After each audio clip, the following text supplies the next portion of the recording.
All right, the Jaguars just wrapped up their third preseason game of the year against the Pittsburgh Steelers. Another loss in the books, but a lot of good things to take from this game. One thing that you can ultimately look at is that the Jaguars defense is heading in the right direction. A lot of good things from that defensive unit. Chad Muma almost came up with an interception early on in the game. All the players in the locker room said that they thought he got the foot down, even though the booth didn't.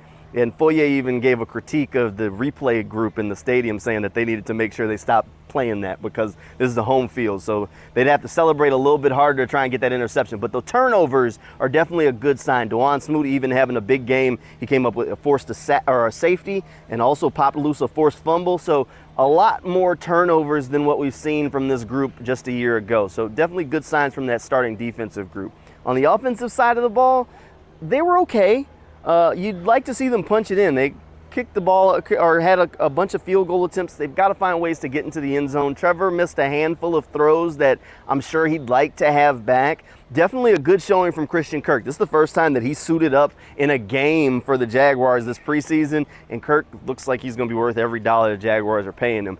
Ended up beating quite a few routes. His receiving total would have been a bit higher if Trevor Lawrence would have been able to complete a few of those passes. Those are things that will come with time as they get that communication down. Nothing really to worry about right now. The Jaguars offensive unit, ultimately their biggest critique is that they have to get better in the red zone, and that's something that we've seen from the training camp practice field carry over into the game field at this point. So something that they'll be working on as they head into joint practices next week. But overall, the starting 22 looks solid. It was when the backups went into the game that, again, they lost the lead and ended up losing this ball game to the Pittsburgh Steelers. C.J. Beathard had a solid night. E.J. Perry with an interception that he'd like to have back for sure. The Jaguars' backup defense ultimately gave up some points. The one drive and touchdown that I do want to touch on, the Jaguars' starting defense in that 2-minute drive, rookie Kenny Pickett picks them apart, goes right down the field before halftime and scores for the Steelers.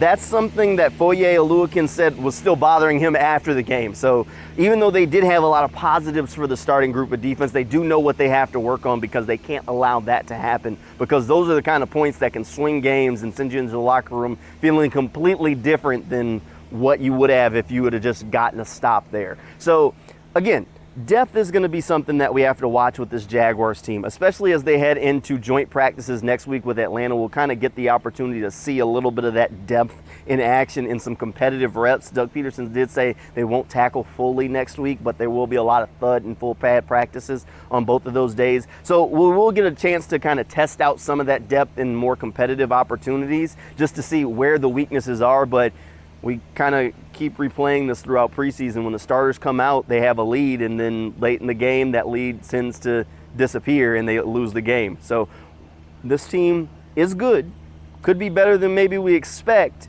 but they have to stay healthy in order to achieve that top level. But the defense's confidence is growing. They're going to have a real test in just a couple of weeks when they hit the field with the Commanders, but if what we've seen on the training camp practice field and in the preseason carries over to the game field come week 1, this should be a fun defense to keep a hold of.